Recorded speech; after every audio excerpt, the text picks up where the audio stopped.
Okey, Assalamualaikum, salam sejahtera. Okey, saya nak terangkan macam mana cara guru kelas nak masukkan ulasan dan juga nak cetak slip. Okey, untuk tingkatan 1, 2, 3, 4. Okey, so caranya, cikgu buka smkc.edu.my. Lepas tu cikgu login macam biasa, cikgu dah masuk hari tu. So, cikgu tekan peperiksaan. Okey, lepas tu ulasan guru kelas. Tekan ni, ulasan guru kelas. Okey, lepas tu cikgu pilih kelas cikgu. Katalah 2 kristal. Mana 2 kristal? Okey, 2 kristal. Lepas tu pilih periksaan pentadsiran penguasaan pembelajaran. Okey, kemudian cikgu pilih sila masa ni daripada Januari 12 buka sekolah sampai 22/5. Simpan. Okey. So nanti dia akan tunjuk kehadiran murid ni. Kehadiran ni kalau salah cikgu semak sendiri, cikgu betulkan lah. Okey, kalau salah cikgu boleh betulkan sendiri kehadiran.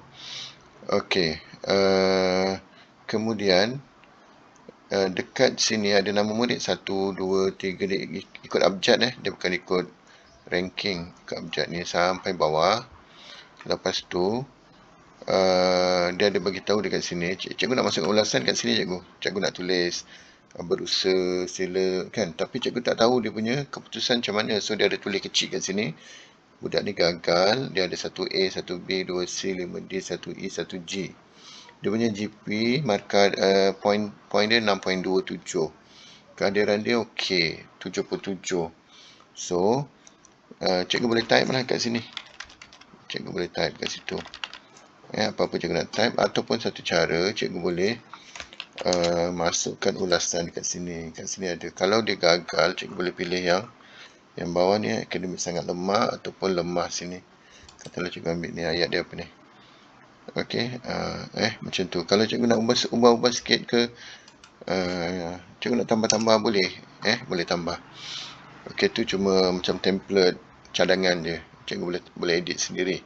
Okey, kemudian kalau cikgu nak masukkan kehadiran dia terus, contoh kita cari budak ni 65 kehadiran dia, cikgu boleh tambahlah dekat sini dia punya masalah kehadiran dia.